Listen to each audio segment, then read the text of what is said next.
নমস্কার বন্ধুরা, আমি বনশ্রী সামন্ত। আমি আগের ভিডিওতে তোমাদেরকে বলেছিলাম আমাকে কে কে স্বাদ দিয়েছে আর কি দিয়েছে তোমাদের সাথে শেয়ার করব। তো এই ভিডিওতে সেটাই তোমাদেরকে দেখাবো। আসলে আমি নিরামিষ খাবার খাই বলে সবার একটাই টেনশন ছিল যে ভাত খাওয়ালে কি খাবার খাওয়াবে। তো সেই জন্য কেউ ভাতটা খাওয়ায়নি, আর হাতে টাইমও ছিল না, ডেলিভারি সামনেই ছিল, তাই সবাই টাকা দিয়ে চলে গিয়েছিল। এইখানে যে মিষ্টিটা দেখতে পাচ্ছ, এই সব মিষ্টি আর শাড়িটা আমাকে আমার সন্তোষীদি দিয়েছে। সন্তোষীদি তো দিল্লিতে ছিল আর ওর শাশুড়ি মানে মাসিমণি দেশে ছিল। তো মাসিমণি আমাকে বিকেলে এসে জল মিষ্টি খাইয়ে গিয়েছিল।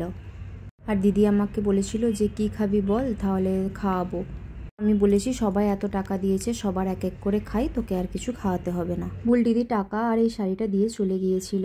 তো ওর টাকাটা দিয়ে আমি মটরশুঁটির কচুরি খেয়েছিলাম, আলুর দম আর মিষ্টি খেয়েছিলাম। ওকে বলেছিলাম যে তুই আমাকে কিছু বানিয়ে খাইয়ে যা।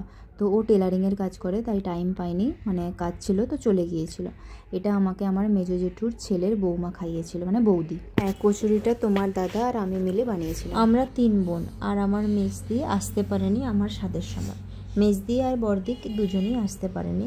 তো সেই জন্য মাকে বলেছিল যে মনুকে রান্না করে খাইয়ে দিবে। তো মা তাই জন্য বাড়িতে নিরামিষ খাবারটা রান্না করে খাইয়েছিল। এই ঝুরি আলু ভাজাটা আমি বানিয়েছিলাম, তারপরে সব মা বানিয়েছিল। আমার মেজো জেঠিমণির তরফ থেকে আমি এটা খেয়েছিলাম, লুচি, ঘুগনি আর মিষ্টি। জেঠিমণি টাকা দিয়ে দিয়েছিল, শাড়ির টাকাও দিয়েছিল যে তুই একটা শাড়ি কিনবি আর খাবারটা কি খেতে চাস খেয়ে নিবি। সবাই ওই টাকায় আর শাড়ি দিয়ে দিয়েছিল। এটা আমার ছোটো মামি আর দিদা দিয়েছিল, এটা আমার বড় মামি শাড়ি দিয়েছিল।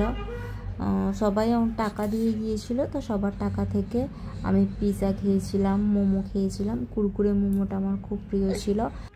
তো সবার খাবারটা খেতে পারিনি, কেন কি ডেলিভারি টাইমও চলে এসেছিলো, আর এত বাইরের খাবারটা আমি খাইনি। এর পরের ভিডিওতে তোমরা কোকোকে দেখতে পাবে।